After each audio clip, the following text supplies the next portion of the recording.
WWFL Radio, a groundbreaking broadcasting group in Mexico with over 50 years' experience in radio station operations. Present in 105 major markets in 9 countries, with 150 radio stations, is the largest Spanish broadcasting pop and regional music network in Latin America.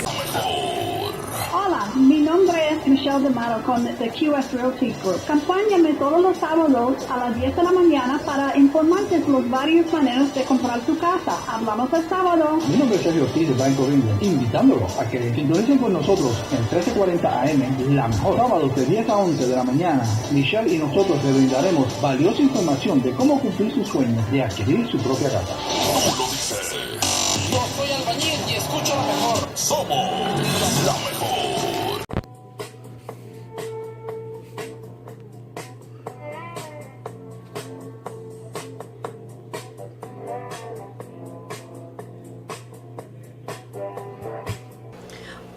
Futuros clientes, ¿cómo están todos? Yo espero que ustedes pasaron una semana bien especial. Yo soy Michele, la reina de Buenas Raíces, y aquí estamos en la 1340 AM, La Mejor, y está escuchando Real Estate Live Show. Esta semana Sergio no podía estar con nosotros. Sergio de Bank of England, que él es el rey de las hipotecas, él no podía estar con nosotros. Pero yo tengo a alguien bien especial para hablar con nosotros sobre el mercado de bienes raíces, para saber cómo está yendo, cómo se ve el futuro, qué va a pasar, si ahora es el tiempo de comprar, de no comprar. ¿Qué vamos a pasar? So, déjame empezar con Gary Bonacci, que él es el dueño de The QS Realty Group, también con quien yo trabajo. Él es el dueño, como le dije. Hi, Gary. How are you today? Good, great. How are you doing? I'm doing fine, thank you. I was just telling everybody that we were going to talk about the second half of the market, of the real estate market, to see how it's doing and what your predictions are. So tell me, what do you think about how the market is going so far for 2017? It's going pretty much as we predicted at the beginning of the year. That what we were seeing is it's still a strong seller's market, but we're beginning to see dynamics where that's changing just a little bit. It's the very early stages, but everything's on point to what we predicted thus far. Interest rates have remained stable. The inventory has held at really low levels. It's still with houses on the market, resales, they're still hovering around 2.5 months of supply. So it's still a very good seller's market. And so we're trying to lead people, particularly our investors. They're becoming, finding something of value is becoming harder and harder to find. Okay, so él está diciendo que en este tiempo todavía está pasando lo que debe de estar pasando, que estamos en un seller's market, que el dueño de la casa, que es el mercado de ellos, no son el mercado del comprador, es el del dueño. Y estamos por 60 days about for purchasing a house. Yes, right now the average time on the market is actually dipped to 54 days now. That was in May, but we typically see that in May anyway, as we get an uptick in selling as more people come out of the winter months up north and those types of things. It's a seller's market. It's great if you're a seller, but it's also a double-edged sword, because it's great that you can get the money to sell your home, but you're also going to have a more difficult time to find a new home, because again, now you're on the buyer side of the equation if you're looking for a new home. So again, those prices have increased significantly for you. So él está diciendo, ahora es el buen tiempo para vender su casa, pero el problema es, si vende su casa, tenemos que buscarte otra casa, y eso es donde hay el problema, porque está competing con diferentes compradores que están buscando comprar. Si quiere comprar una casa que vale 200,000 y quiere poner una oferta, pues también hay 10 personas o 10 familias también que quieren hacer una oferta a esta casa. Está luchando un poquito a su casa, a comprar diferentes casas. So it's getting a little bit tougher for the buyers, because they're getting into like a little bit of a wrestling match, luchando a little bit, Yes. to buy the house that they would like to see. Right. What we're doing, it's getting tougher, but more and more houses are receiving multiple offers in a lot of cases, or that they're bringing close to 95 or even 100%, sometimes even more of the asking price. So for our buyer side, that one of the things we really take our time at is once we get a buyer qualified and understanding what they're looking for, that when we take them out, we've already done a lot of the research for them, and so that we prepare them that if they really like a house, that they need to move quickly, and that put in a strong offer. And again, When you say put in a strong offer, what does that mean? typically a good opening point in this market right now is about 95% of value, so you're really only going to discount the house 5%.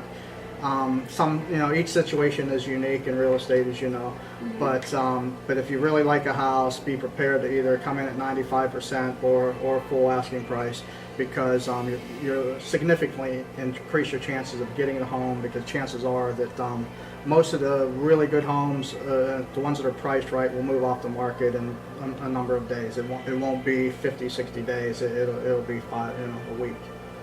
So it'll be almost immediately that they would start seeing. Yes, and then again, so what we're advising our buyers to do is when we do take them out, we've already pre-qualified them. It's a distinct difference between approval and pre-qualification. Right. Yeah. But they're already pre-qualified. We've already researched the house for them.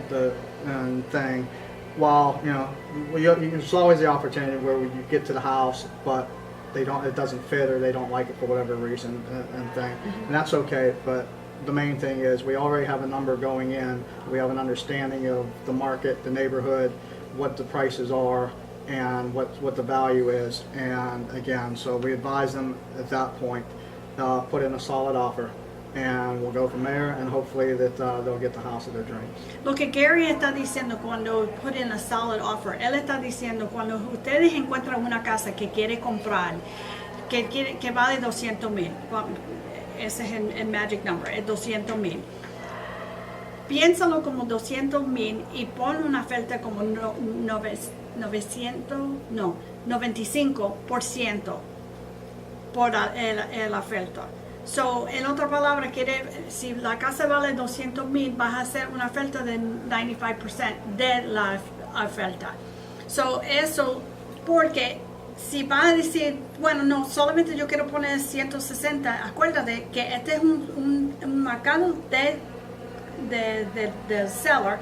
So, ustedes tienen que pensar, siempre tienes que pensar que atrás de mí hay otra familia que están interesada en esta casa. So, siempre yo tengo que estar un pie adelante de ellos si está bien interesado en esa casa.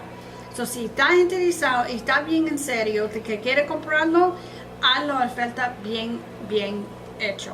Si quiere comprarlo, cómpralo 200 o 1,000 o 195,000. Por 195,000, 200,000, eso te va a ayudarte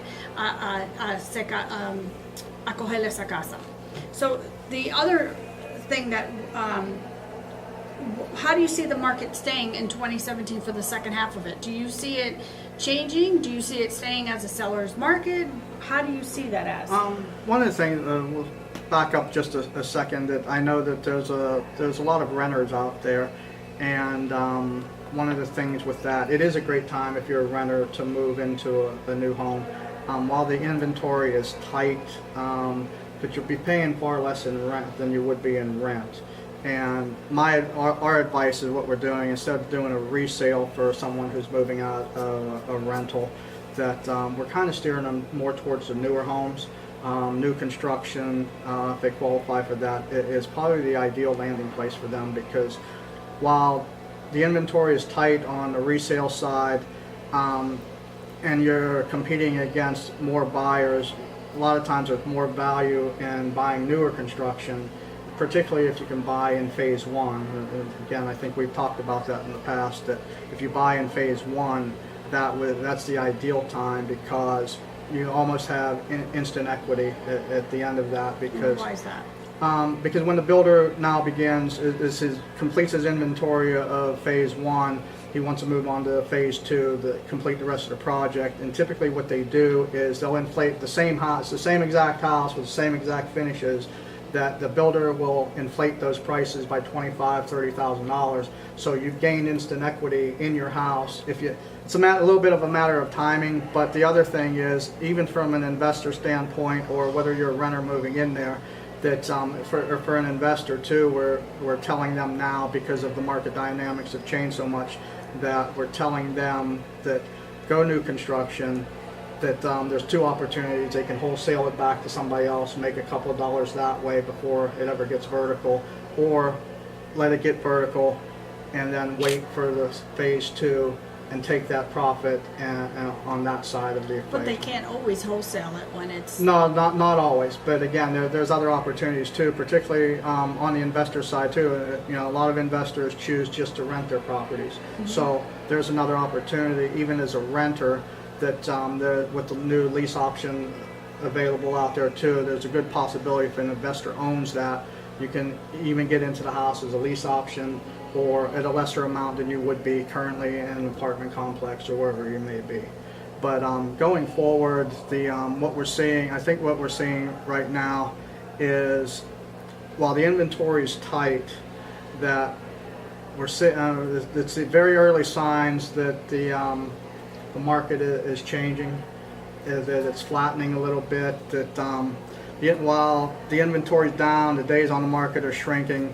But when it comes to other things like the bank-owned properties, yes, the REOs, bank-owned foreclosures, right. When it comes to those, that market has shrank significantly, and I think there's only in the 4-county area around Orlando right now, as it stands as of today, that there's only 196 single-family homes available in 4 counties that are bank-owned.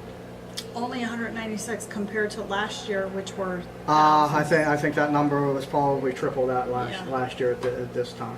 Last year at this time, investors were having a field day, right, buying and flipping. And that's why that the market has changed so much, even for the investment, the flippers. That as they say, that if you're interested in flipping a house, that again, I think the market has changed so much now that we're advising against it.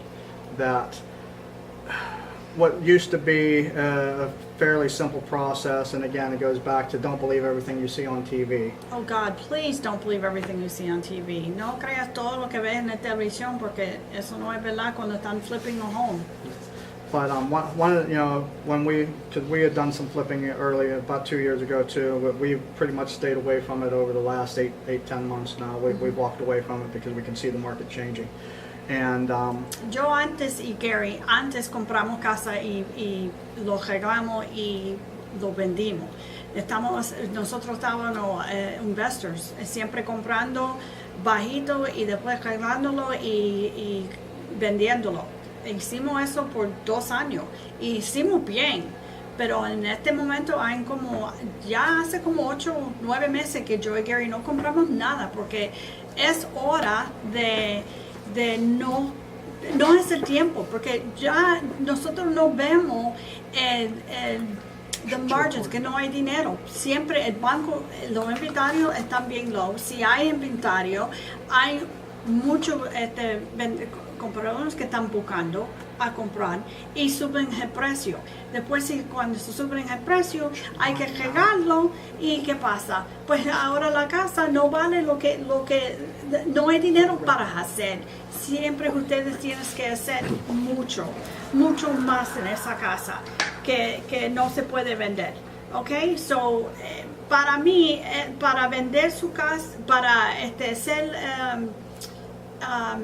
flipping the home, ya para mí y para Gary ese tiempo ya se pasó para mí. Vamos a coger un short break y regresamos.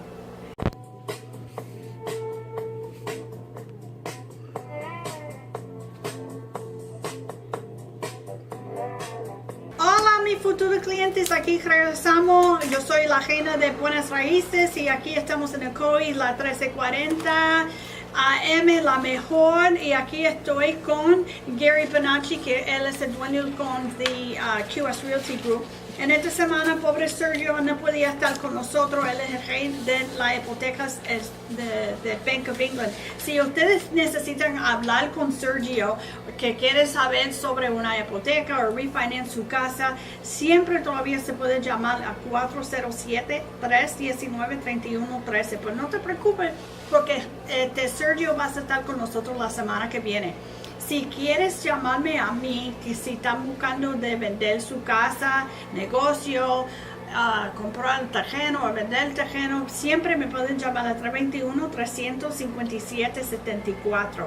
Y aquí estábamos hablando con Gary sobre el flipping of the homes, que ahora ese tiempo pasó, sí, porque no hay dinero para hacer eso. Los margins están tan bajito que casi no hay dinero para hacer eso, porque ya subieron los precios y casi no se encuentra. El inventario está bien low, casi no hay. Solamente en 4 counties solamente hay 194 casas que son dueños del banco de foreclosure homes, que son 194, solamente hay.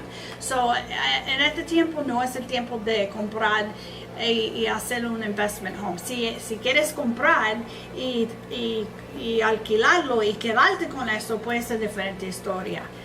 So, Gary, we were just talking about the inventory homes and also flipping of the homes, this is just not the right time to do that. But I told them that you and we flipped homes 2 years ago, and it's been like 8 or 9 months since we really haven't even found anything for either one of us to buy to even flip. Y a mí me encanta hacer eso, que eso fue, para mí, eso fue el trabajo que a mí me encantó de todo mi trabajo, porque eso fue, para hacer eso, fue bien fun. It was a lot of fun flipping the homes and doing all that. I go ahead, knocking down walls y pintando. Fue mucho trabajo, pero me encantó. I mean, and we made good money doing it, but unfortunately the market's changed to a seller's market, and now we have the buyers lined up, fighting, wrestling, just to get a simple little home that might be under $200,000. Right. The inventory had shrunk so much, particularly for homes in that $200,000 range, that it's a very tight inventory. But if you're a first-time home flipper, or you follow the TV shows and that even when the market was doing okay and at the tail end when we were flipping, that just a simple rule of thumb that we were looking for was, and I try to simplify this for first-time investors, is that if you could not resale it for $70,000 more than you purchased it, then you shouldn't buy it. And certainly what had happened now in the market, that was true then. You don't see that anymore right now. Mm-hmm. That the banks have learned that obviously they don't want you to make money anymore. That they're in it to make money. So most of the bank-owned homes on the market, again, they're few and far between now. These are the ones that there's a couple of dynamics going on behind the scenes that most people aren't aware of. That on the bank-owned homes, the reason some of the prices had increased, and they've gotten a lot smarter and sophisticated. They priced them closer to market value, where even if you went in and you rehab them, your rehab costs are going to ultimately exceed what the value of the home is. And one of the things in the background that a lot of investors or even new people don't understand is these properties go through a process within the banks, and they're handed to an asset manager. Those asset managers are now when there was a glut of them to get rid of, everything was fine. But as they've weeded through these, what happens is that if an asset manager undervalues the home enough, that he can be terminated. And the game has changed on that side. So that's another reason why you're seeing an elevation of the bank-owned properties. They're coming up truer to market, which is squeezing down on the investors. And that's why we've moved our investors and people we know, we're directing them to both the new homes, like I said, and the commercial properties. Right. Nosotros, lo que yo y Gary estamos haciendo ahora es mirando las casas nuevas, especialmente cuando the new home builder están haciendo primero, ¿cómo se dice? The first phase. La primera etapa. De primera etapa. Ese es el donde ustedes tienen que comprar, porque cuando esa parte se termina, el segundo parte ellos van a abrir, y cuando ellos abren esa segunda parte para empezar la construction, los precios suben a 20, 30 mil. Entonces ya ustedes ganaste el interés de 20 o 30 mil dólares en su casa. So es mejor o pensar diferente ahora, de no investir para flip. Ahora pensar en comprar una casa nueva al principio de esa comunidad. Al principio, porque después, recuerden, en segunda parte se van a subir los precios, y eso es lo que yo y Gary estamos haciendo, comprando nueva casa, pero no va a vender tan rápido. Quedamos 1 o 2 años con la casa y después lo vendimos. Eso es lo que ahora lo están haciendo, y nosotros trabajamos con muchos investors, y eso es lo que estamos diciendo a ellos ahora, y están escuchando ahora a nosotros. Y también las propiedades comerciales, que eso también tienes que pensar de comprar de propiedad comercial, commercial properties. What about the commercial properties? The commercial property, yeah, actually the commercial properties are a great place right now. That for several reasons. That one of the key signs that commercial is picking up is the amount of foreign investment coming into the country, and we've seen that since the beginning of 2017, which we kind of anticipated from the middle part of last year, about this time actually. That what's happened in the market is there's commercial-backed mortgages and securities. That what happened is a lot of the real estate investment trusts, the big investors, they're kind of bound to get rid of some of their less performing assets, and as the notes come due, and they have to get out of them. So I think we're beginning to see some of that come on the market. So it's kind of like what happened with the falling of the housing market. Yes, it's starting exactly. to now happen in the commercial world. Yes, and there's some good value there, and then you take that dynamic, and we're talking about small retail centers, strip centers, office buildings. These are good landing spots for smaller investors. We're not recommending at all the multifamily housing, and one of the things that Why is that? A lot of the multifamily housing that I was probably one of the first ones to see this about 18 months ago almost, is that what was happening is there was a big rush to go and build all of these apartment complexes, and with no thought, and then again we've seen the escalation in rents happening as they lost their homes, they had to go somewhere, and so they went into the apartment buildings, and then as that happened, the investors decided, well, we'll build more. So we're to a point that No more. yeah, there's at this point there is almost too much, which on the renter side, if you're a renter, that if you have to stay put, you'll probably, the later half of this year, or if you're coming out of your lease and going into a new lease later on this year, you'll probably see a flattening. You should begin to see a flattening going into 2018 of your rents, and there's going to be a lot of downward pressure because there's going to be excess inventory on the market. We've seen this, and again, from an investor standpoint, that what that means from an investor is it means that your investment isn't as lucrative as it once was, and that's coming because there'll be a lot of inventory. And again, it's a little bit of a flip side, but the commercial, there's room to maneuver in the commercial. There's a lot of good stuff coming on the property, a lot of B and C stuff as we call it. It's not the A, only the top investors buy the really good properties for the most part. You have to be heavy into cash. Right, having like 30 million, 20 million. Yeah, there's things out there for around $1 million without any real recommendation. I won't name the name, but there's one of the top brands in gas and solar. Are now in the second part of the year, you're predicting that. Yes, we should see an uptick in. And uptick in the commercial properties to where now's the time for them to buy, like Right. little strip centers and stuff. What else do you predict for the 2017 real estate wonderful world that we live in? Put me on the spot. Sure. I think going forward, we're probably going to see, even with the interest rates, there's been talk of the Fed hike and that, but again, we're at historically low rates that I think we will see an uptick probably around October-ish is my best guess.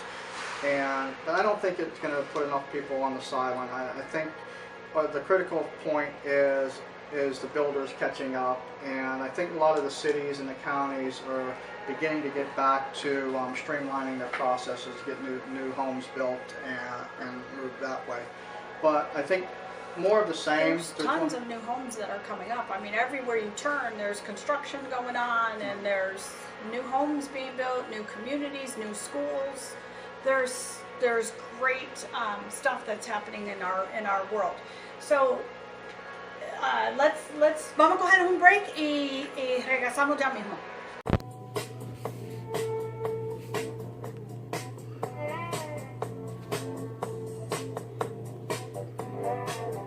Hola mis futuros clientes, yo espero que ya todo está bien con ustedes en este sábado. Aquí estoy, Michele, la reina de buenas raíces, y en el 3040 AM LaMejor, y aquí estoy con Gary Bonacci with the QS Realty Group. Sergio no podía estar con nosotros, el rey de hipotecas de Bank of England. Él no podía estar con nosotros pero en esta semana, pero no te preocupes que él va a estar la semana que viene. Si quieres hablar con Sergio sobre la hipoteca, refinancing su casa, o tienes algunas preguntas sobre una hipoteca, le puedes llamar a 407-319-3113.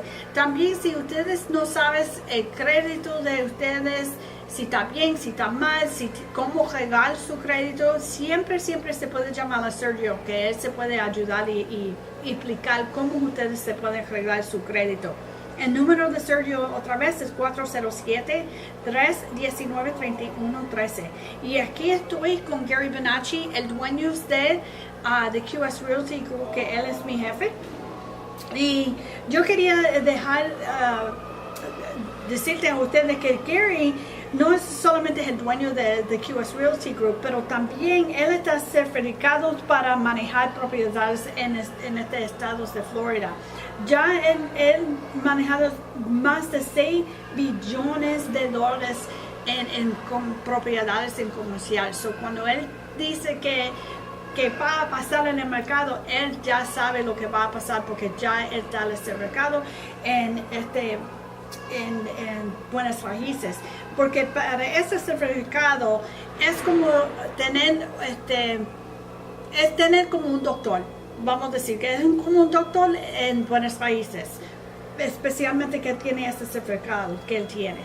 So I was just explaining to them that you're a certified property manager, CPM. You've managed over $6 billion worth of assets. Yes, that's with a B. with a B, with commercial property. So you've, in the CPM, certified property management, in our real estate world is like you're the doctor of real estate. Yeah, yes, that's the industry's highest designation. And I know within the board of realtors, there's about 13,000 members in Orange County. Right. And there's only a handful that have that certified. Correct. I believe somewhere locally, I think there's only 13 of us, and to understand. Out of 13,000. Yeah, and I think to understand that, I think that worldwide, I think there's something like 20,000 members of thing, but there's only last I checked, there was only like 9,000 people in the world that had this designation.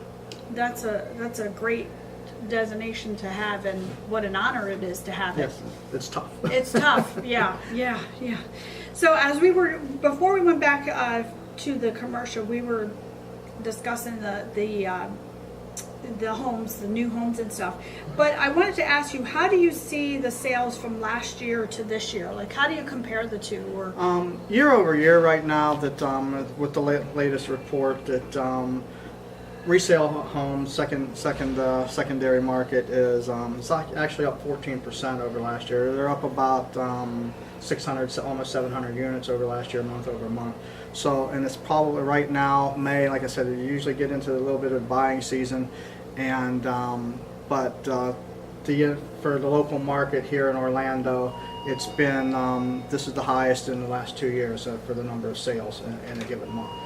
The highest in the last 2 years. In 2 years, yes. We're I think the unit sold the close in the month of May, which is the last report, is 3,800, and we were down around 3,100 for the last 2 years. So it's significant over the last 2 years. So it's just showing more proof that the housing market is coming back. Yes. It's coming back stronger in the last 2 years than it has. And right now we're almost to the point, we're at that inflection point where a lot of the people who had lost their money or were upside down on their houses, in some cases they're back to pre-recession levels and close enough that on their mortgages that they're either just slightly above or they're right at that number. Right at that number, right. To where they're not so much upside down Right. anymore like they used to be. Right. And that's why I say you're seeing a shrinking of the inventory on the REOs. Although there's been some talk of another push later this year, we haven't seen anything from the banks that have really, while there's talk, there really hasn't been anything that led us to believe that that's going to change, that there's going to be a glut on the market. There might be some stuff. Again, if we're going to see anything, we're probably going to see it in November, and that's why October, November will probably be another inflection point, but by that point we'll have a better understanding of what will happen into the middle part of 2018. Well, I would think October, November, that'll be the time of the year when the banks want to clean off their books to get ready for the 2018. Correct. And again, from an investment standpoint or the bank standpoint, that they want to jettison properties before December 31st, if at all possible. So that, again, you may see some deals at the end of the year, but probably nothing like we had seen in the past. Nothing at all. So nothing for like flippers to even start to get excited about, thinking about it. No, for all intents, for what I'm seeing, that the flipping market is pretty much non-existent or has died. It's done. Yeah. That was a fad, and yeah, because again, the banks have gotten a whole lot smarter with how they do business, and it's just not, the margins just aren't there. Now, if you're going to buy and hold for a rental, it's a little bit different scenario. But if you're going to buy and try to resale and make a quick profit, that's not there. Just not there. it's over for that. Yeah. No, as much as I want it to be there, Yeah. and for it to be back, it's just not there anymore. It's not. No, it's not going. Do you think that will ever come back? Real estate is cyclical, so never say never. Never say never. And good way to look at it. But it'll be a while. Again, it goes back to there's two probably major points of the market right now, particularly on the residential side, is that if you're going to do this, go to a new construction, go to a new home. That's what, if you're going to do, try to be an investor, that's where you're going to make your money. On flip, also, the other thing we're seeing is, believe it or not, is the luxury market is, and it doesn't fit a lot of flippers or a lot of investors, but there's huge value in the higher end of the market. That's where you'll find the value. But again, you're talking houses that are $750,000 above, and over several $1 million, where you're still going to have to put in a couple $100,000. But those houses also, from a flipping standpoint, those are for more well-heeled people for several reasons. One, the cost of rehab is part of it, and then those houses tend to move more slowly. Typically, well, it's not your everyday buyer. No, it's not your everyday buyer, and typically, even if you're playing in that market, you're well-heeled, and you're going to end up being, even on a resale, that 6 months is great, but realistically, it's 12 months to move a property, and in the neighborhood of over $1 million. Mm-hmm. It does take at least 12 months, because Yeah, it has to. You kind of have to look outside of the element of the realm. Look up north. Look outside of the United States, Right. to find those kind of buyers. Right, but on a global scale, that the U.S. luxury market is way cheaper than anywhere else in the world. That if you would take a comparable home, say in China, that you're talking probably it would cost you 3 to 4 times more money in China than it would to buy in the U.S. So, and I think you're going to see some more of that, some more foreign investment coming in later in the year too. And again, as we weed out some of the stuff, if UK settles down a little bit with the Brexit, That didn't quite pan out yet for whatever reason, but we thought a lot of the Brexit money would come over here as a safe haven. But I think some of it stayed there only because the market had calmed down, that they're going through another transition again.